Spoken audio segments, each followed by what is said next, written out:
Hello दोस्तों, वो आज अपने पढ़ेंगे राजस्थान के प्रमुख संत, ऐसे संत जो दिल्ली बादशाह अकबर भी प्रभावित हुए और प्रभावित होकर के मिलने के लिए उत्सुक थे।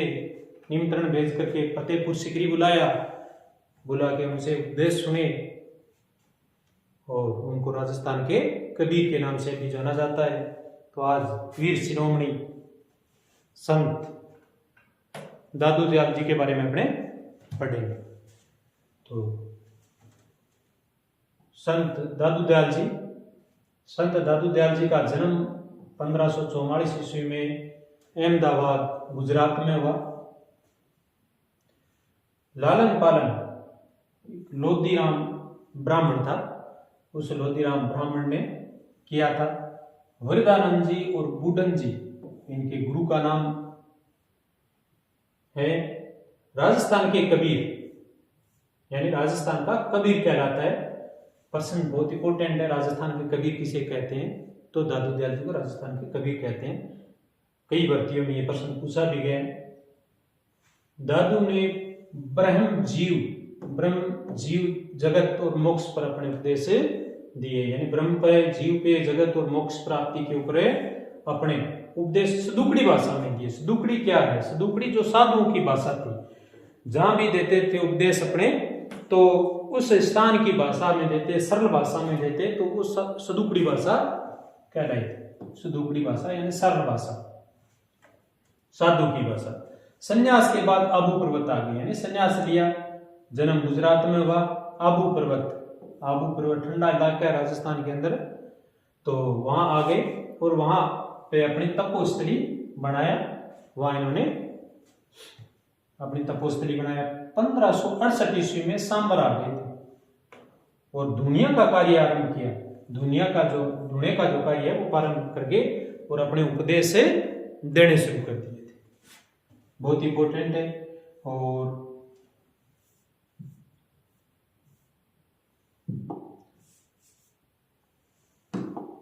1575 ईस्वी में 25 शिष्यों के साथ आमेर आए थे। 25 शिष्य आए थे इनके साथ। बहुत बड़ा फैक्ट है ये, 25 शिष्य इनके साथ आए। और एक 1575 में जो आमेर आए थे, उस वक्त 1575 ईस्वी में ही इनका जो पुत्र है और शिष्य भी है गरीबदास जी के नाम से, वो गरीबदास जी का जन्म भी 1575 ईस्वी में ही हुआ था। आमेर 1575 और गरीबदास जी का जन्म भी 1575 ईस्वी में हुआ था। 25 शिष्यों के साथ आए थे और आमेर में अपने उपदेश दिए 14 वर्ष तक। ये राजस्थान की ऑथेंटिक किताबों में से छोटे टॉपिक है, आंकड़े हैं बहुत शानदार, इनको आप ध्यान में रखना। और 1585 ईस्वी में मुगल सम्राट अकबर इनकी प्रशंसाएं सुनी संत के बारे में। इतना बड़ा संत है और आमेर में रहता है, तो उन्होंने अपने पास बुलाया, निमंत्रण दिया। निमंत्रण पे ये अकबर से मिलने के लिए फतेहपुर सीकरी गए और फतेहपुर सीकरी में अकबर से पहली बार इनकी भेंट हुई। 50 दिन तक अपने उपदेश दिए। 50 दिन तक उपदेश दिए अकबर को, अकबर दरबार में। अकबर ने उपदेशों से इतने प्रभावित हुए कि गो हत्या का आदेश दे दिया कि आज के बाद में गो हत्या बंद है, आज के बाद गो हत्या नहीं करनी है। और 1602 ईस्वी में फुलेरा के नारायणा गांव में आ गए थे। नारायणा फुलेरा जयपुर के अंदर है, तो नारायणा गांव है, उस गांव में आ गए थे। और ज्येष्ठ कृष्ण अष्टमी, जेठ महीने की कृष्ण पक्ष की जो अष्टमी आती है, उस अष्टमी को 1602 में आई और 1603 में अपने देह का त्याग कर दिया। यानी 1602 में आए और 3 में ज्येष्ठ कृष्ण अष्टमी को देह त्याग दिया। और यहीं पे नजदीक बेराना पहाड़ी है और बेराना पहाड़ियों में इनका समाधि स्थल है, उनको समाधि दी गई। उस गुफा का नाम दादू खोल है, जहां इनको समाधि दी गई। प्रश्न पूछा ये भी जा सकता है कि दादू की प्रसिद्ध गुफा दादू खोल, तो समाधि स्थल इनका माना जाता है। नारायण मुख्य पीठ है, यानी जो 1602 ईस्वी में फुलेरा में के नारायणा गांव में आए थे, वो इनकी मुख्य पीठ है। नारायणा मुख्य पीठ दादूपंथी लोगों की। संत दादू के कुल 152 शिष्य थे। उन 152 शिष्यों में 52 शिष्य 52 स्तंभ कहलाए। 52 जो शिष्य इनके थे 52 स्तंभ कहलाए। 152 में से 52 स्तंभ क्यों कहलाए, ये भी एक सोचने वाली बात ये है। तो इन पे अपने बात करेंगे। 152 शिष्य टोटल थे, उनमें से 52 शिष्य ऐसे थे 52 स्तंभ कहलाए। लेकिन 100 शिष्य उनके 100 शिष्य ऐसे थे जो एकांतवासी थे, उपदेश वगैरह इन्होंने नहीं दिए। और 52 शिष्य ऐसे थे जो गांव एक सभी जगह जाकर के लोगों में दादू पंथ के उपदेश दिए, तो ये 52 स्तंभ कहलाए। और ये 100 एकांतवासी थे, तो उनका नाम नहीं है।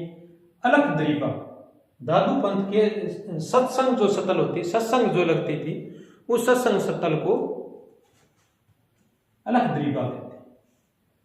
2 इनकी महत्वपूर्ण ग्रंथ मिलते हैं, एक तो है दादूवाणी, एक है दादूरा दूहा। ये दोनों जो ग्रंथ है इनमें दादू जी के उपदेश है। दादू संप्रदाय 5 भागों में विभक्त था। दादू जो संप्रदाय है उनको 5 भागों में बांटा गया है, 5 भागों में विभक्त था। इन 5 भागों में नाम है अलग अलग, खालसा, विरक्त, उत्तराध्यायी या स्तंभधारी, यानी स्थानधारी या उत्तराध्यायी के नाम से जाना जाता है, खाकी और नागा। ये जो 5 है। अब देखेंगे अपने खालसा क्या है। खालसा ऐसा जो इनका पंथ है, वो इनका पुत्र था जिसका नाम गरीबदास जी था, और अपनी चर्चा भी की 1575 में जब ये आमेर आए, उस 1575 में गरीबदास जी का जन्म हुआ था। तो गरीबदास जी की आचार्य परंपरा है, यानी गरीबदास जी की जो आचार्य परंपरा है, गरीबदास जी की जो परंपरा थी आचार्य, वो खालसा के नाम से जानी गई।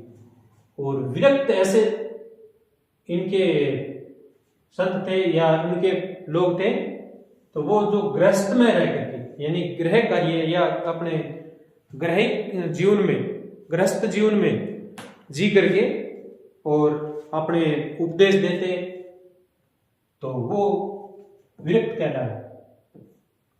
और उत्तराध्याय या स्थानधारी, उत्तराध्याय वो है राजस्थान को छोड़ दो, बाकी उत्तर भारत पूरे में जो घूम फिर के उपदेश दिए दादू जी के, वो थे उत्तराध्याय या स्थानधारी।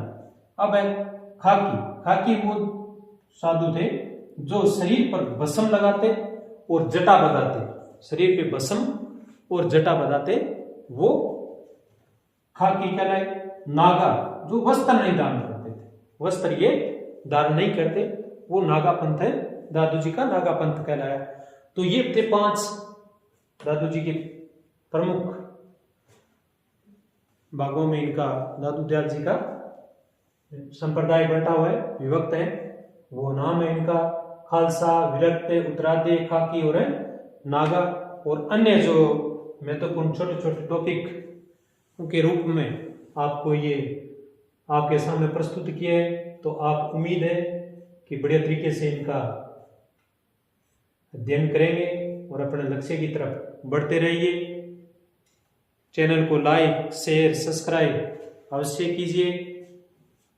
और आप धन्यवाद। फिर मिलेंगे न्यू वीडियो के साथ।